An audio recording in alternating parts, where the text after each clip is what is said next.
Today's collectible spot, we are having a look at the Hot Toys Avengers Age of Ultron Iron Man Mark 43. Product code MMS278D09. This 1/6 scale collectible action figure is Movie Masterpiece Series and die-cast. Spot picked this up from the folks over at FiguresVault, so you guys are interested in picking up this as well as some other hot toy collectibles and sideshow pieces and other 6 scale figures, you can head over to FiguresVault. The box itself kind of is a carryover for some of the other die-cast figures that we've seen before, whether it be RoboCop, it was War Machine, it was the Iron Man Mark, what was it, 42? The 43, however, carries over the Avengers A. Also, we've got the Iron Man feature at the top, and this is this is a see-through clear plastic with the Iron Man print on the back. This side of the box, you can see how the image carries over to the corner, and it has Iron Man Mark 43 MMS 279D09. And as for the back, you've got the cast and crew responsible for putting together the Iron Man die-cast 6 scale figure. Like with the other die-cast figures, you can slide this off, and underneath you have the Mark 43 in a styrofoam inner box. It keeps everything protected, it keeps things from scratching up, and it's really a great way to present the figure. Speaking of presenting the figure, Spot's going to take a bit of a break. Going to get this opened up, and when we come back, we can get a better look at the Hot Toys Avengers Age of Ultron Iron Man Mark 43. There's more heading your way, guys. Don't go anywhere. Stay tuned. Before we have a look at the Iron Man Mark 43, of course, the first thing we're going to have a look at is this diorama display stand that comes with the figure. On the front, we've got Avengers Age of Ultron Mark 43, and on the top, we've got a really cool rubbled display scene. Now, this is exactly what I'm talking about. If I don't ever display a Hot Toys with a standard oval-shaped display stand, which we've seen with a lot of the Hot Toys pieces, I hope that they give us diorama-specific scenes. And the best one I can compare it to is if you remember the Hot Toys Amazing Spider-Man Electro figure. You remember it came with a diamond-shaped, baseball diamond-shaped display stand that had that really silly Shazam lightning bolt with electricity. If they had only given us something like this for Electro, not that it would have helped the figure, but I think it would have certainly presented the figure a little bit better. This is exactly the kind of stuff I like seeing from Hot Toys. It does come with a rod that you can adjust, or you can attach to the back, I should say, with an adjustable waist clip to hold the Mark 43. In the instructions, and initially I was wondering why they didn't give us the adjustable neck to hold Mark 43 here, but because he's die-cast, even in the instructions it says do not replace this rod with the clear rod or the standard waist clip or standard back clip that comes with normal Hot Toys. Don't switch it out for this one, because this is actually this is metal, and because he is a heavier piece. Wish he could have come with the adjustable flexible neck, but at the end of the day I think that's still a pretty cool looking display stand. Another neat thing about the display stand, though, is you also get an extra accessory that can go with the stand itself, and that is a battle-damaged Ultron Mark 1. It's almost as cool as the Iron Man piece that we're getting in this set. Got the Avengers logo on the chest plate there. Very heavily damaged face. There is a little bit of posability, not much, because really, essentially, it's just an add-on piece to the stand. But it does have adjustable shoulders. It doesn't really have an adjustable elbow per se, but it does have a swivel in the shoulder, a swivel in the head. It sits flat, so it basically, when you have it displayed, you basically just display it like it's propped its arm up, and then you can have the Mark 43 standing above it, towering over its defeated, Ultron. It's a great looking piece, though. Really, really like it. And again, it can just sit like that. I may or may not even display it with the Ultron Mark 1, but it's pretty cool, you gotta admit, that they would have included that with the figure. And here's what the completed piece looks like with the Hot Toys Iron Man standing on the display stand and the Ultron Mark 1 in the debris. Again, it's really a fantastic way of displaying the piece. If I can only accommodate the space, because Spot's space for displaying Hot Toys seems to be dwindling, but if I can display it like this, it's probably how I'm going to end up having it shown. Okay, so let's get a better look at the Iron Man Mark 43. I suppose essentially it is the Mark 42 from Iron Man 3, just somewhat slightly tweaked, but mostly with the color inverted. So instead of the gold being the predominant color, if you remember from the Mark 42, it seems now swapped out for the Mark 43, with the red now taking center stage once again. I liked the Mark 43, I liked the Mark 42, I should say. I still 100% didn't warm up to the idea of a more gold-colored Iron Man. I always really kind of consider Iron Man to be a more red, armored hero. So the transitioning back from the gold to a more constant red coloring scheme, I think works a little bit better for me. The details on him are super cool, super detailed, super panel lined. There's really a lot of different aspects, different little things here and there that you can appreciate about the piece. I also like the fact that it's not a pristine, it's not a brand new looking suit.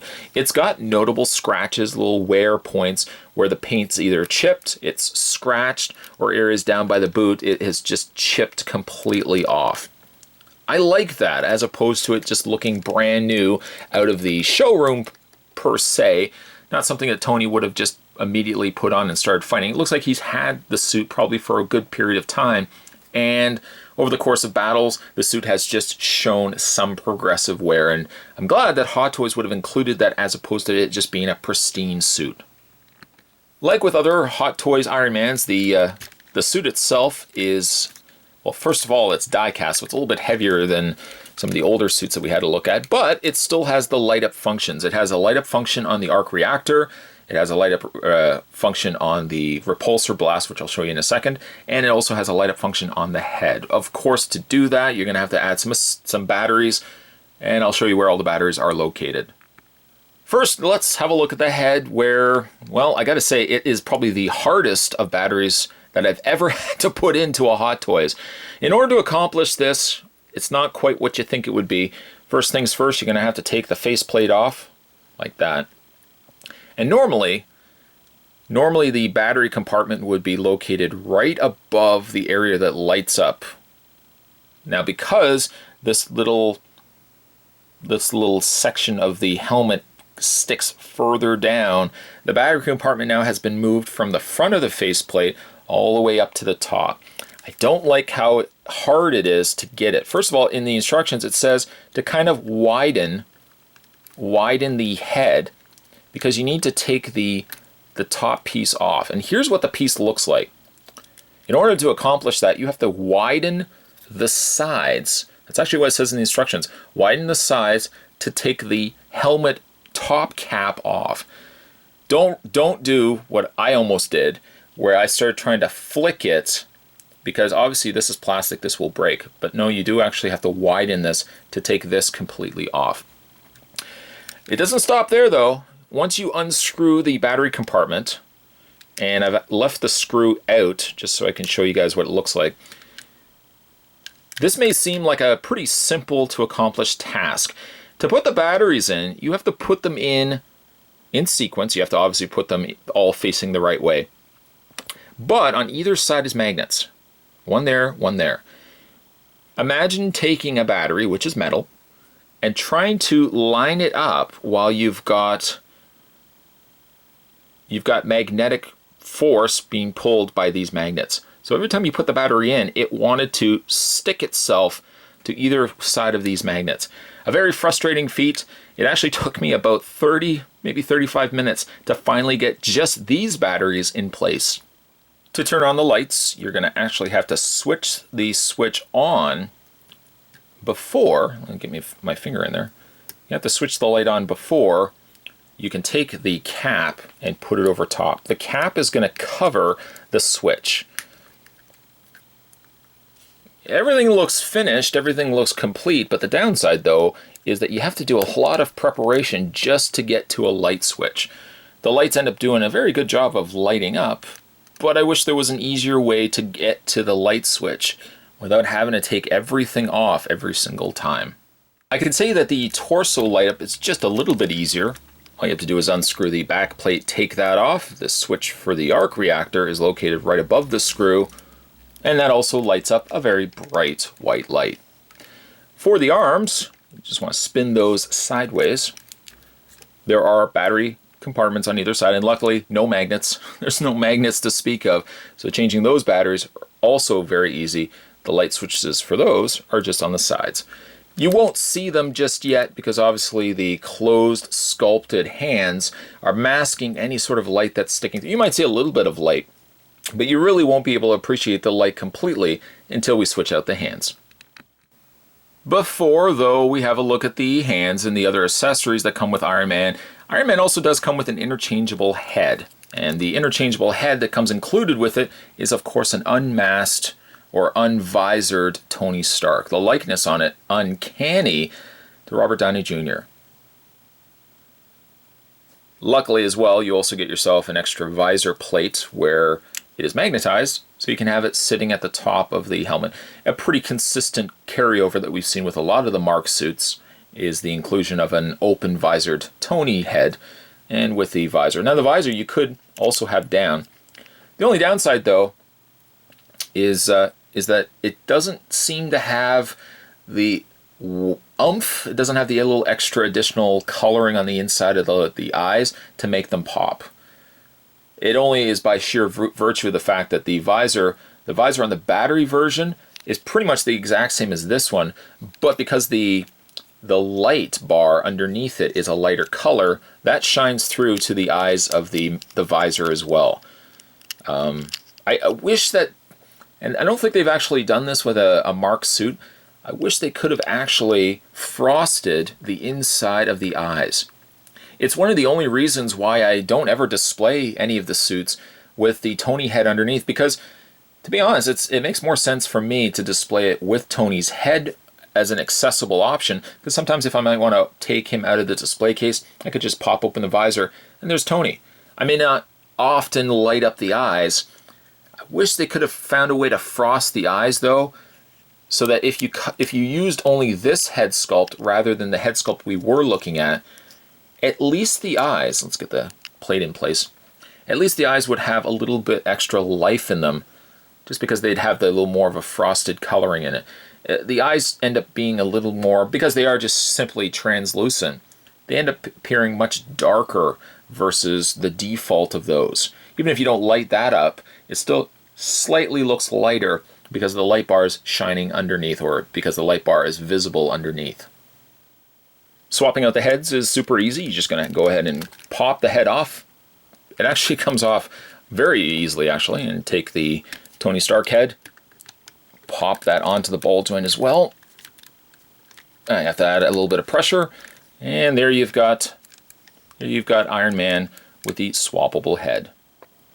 Maybe you can see what I'm talking about, though, how even if the eyes aren't lit up, because it has the white bar underneath that will light up, it almost gives a little more extra life to this head versus the interchangeable head with, of course, the visor.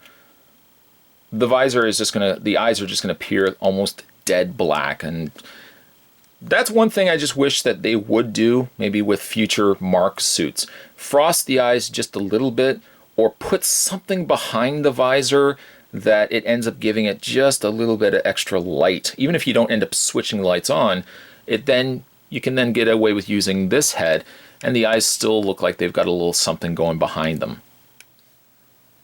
As I mentioned before, the suit is heavier. It's a die-cast Iron Man 6-scale figure, although most of the weight the die-cast resides in the leg area. There's not really much to be said. There's a little areas in the higher area of the shoulders, but most of the weight sits in the die cast of the legs, giving it that extra weight it needs.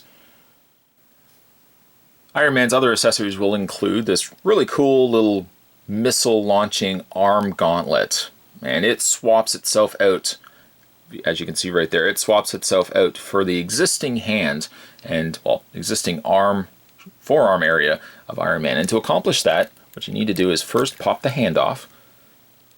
You want to take Be careful with this piece because it always seems very fragile. There we go. Take the covering off. And then what you want to do is separate these pieces from themselves. And they're magnetized. You just want to unhinge them and take the replacement and do the exact same. And you probably saw the very strong magnet attaching these two as soon as you put it over top of the forearm. Make sure that snaps into place, and you've got yourself a swappable rocket arm. Let's go ahead and replace all the stuff that we just did. Put the fist on, and there you've got Iron Man with a little rocket arm. It's only actually the one arm. The other arm doesn't have a replacement to it. But I could use the argument, if you're going to be displaying it with this, you may not be inclined to probably display Iron Man with both arms opened up with a rocket and a little missile inside. A nice little attachment. It's always nice to include stuff like that. Iron Man also gets 2 pairs of interchangeable hands. One pair we've seen with other marks as well. It's on an angle, so this would be for showing off the repulsor blasts. The other hands, same idea. They're not angled, however, and they have individually articulated fingers and thumbs. You never can quite get them into a full fist. Not something that's as swappable out for the standby closed fist. But if you ever want to display it outside the realm of just a flat palm and outside the realm of an angled repulsor blast, this comes in handy. You know, even if you, again, just kind of angle the fingers ever so slightly, it just gives a little bit extra stuff to it, a little extra posable options in between the closed fists and the open palms. So I've gone ahead and switched the flat palms to those of the repulsor blast hands. And the only thing you have to also do too, when factoring in changing those in and out, is when you take this piece off, which is the plate that covers over the wrist, you have to make sure that you're taking the angled one and adding that on. This is the original. That's what the flat one would look like. You have to swap it out for the angled one so that when you take the repulsor hands obviously will tip further back, and that would have to be why these would have to angle as well. Once you've swapped that out though, go ahead and switch the bicep switch on, and you've got the repulsor blasts lit up. A great looking effect. Certainly a little easier also to get to versus that of the visor plate. The Iron Man Mark 43's articulation consists of, he has 2 ball joints. He has one ball joint that attaches to the head, and you get motion going on there. But then you've got a secondary ball joint at the base of the neck. And let's just adjust to make sure the visor's back in place. There we go. So you do have a lot of extra movement options there, both at the base of the neck and at the top of the neck connecting to the head itself. The shoulders rotate all the way around. It's also one of the areas here being the die cast. The shoulders also hinge up and hinge down depending on what pose options you want for the Iron Man here. He has a swivel point at the bicep. He has the equivalent of a double hinged elbow, hinges at the bottom, hinges there at the top. He has a ball joint here in the wrists. He has an upper torso ball joint. Then for the waist detaches, as you can see, just separates slightly, and it allows for a little extra options there, whether it be crunching or posing it further up. And what's really neat though is when you separate the torso, there's the same deco underneath each of the plates that have moved, so it's still a continuation of the mechanics underneath. It's not just you simply are separating and underneath is just a solid red. No, they've gone as far as to detail the under plates as well. I really like that. I think that's a neat touch. So we'll just put that back in. And then as for the legs, we've seen this also before. He has a swivel point at the top of the thigh, but you can also bring out the legs a little bit stiffer. You can bring out the legs, and it allows for a little bit more motion on the legs themselves. And these little plates, you got to be a little careful of. They do move out of the way, but you also want to make sure that when you're moving the leg back into place, you don't have them stuck there, that you end up snapping them when you're bringing the legs forward again. As for his knees, double hinge knee. He has a hinge point in the bottom of the foot, which also raises these out of the way, which is, I like that. And he's also got a pivot point right at the bottom in his foot. Since Hot Toys has started giving us our Mark suits from the Iron Man all in die-cast, they've never looked back, and it seems like die-cast is really the best way they could have gone with this figure. Sure, we've gotten plastic versions of the Mark suits in the past, but to really give it that hefty weight that an Iron Man suit should be, die-cast definitely is the way to go. And simply because they went die-cast does not mean that they have skimped on details. The golds, the reds, everything still pops on this piece, and the little extra scratches and wear are certainly a really nice touch. Spot never ended up picking up the Mark 42. Again, truthfully, the more gold color scheme wasn't a preferred look for me. However, taking that and in theory just kind of switching those colors to giving us a more red color treatment, I think the Mark 43 is a superior upgrade to the already expanding armors of suits that Tony has at his disposal. Again, if you guys are interested in picking up the Iron Man Mark 43 for yourself, Spot will put the link down below to FiguresVault, where he picked up this figure as well as a couple of other pieces as well. Today's collectible spot, we were having a look at the Hot Toys Avengers Age of Ultron, the Mark 43 Iron Man. Stay tuned, guys. Spot's going to have more collectible spots heading your way. As always, thanks for watching. I'll see you next time.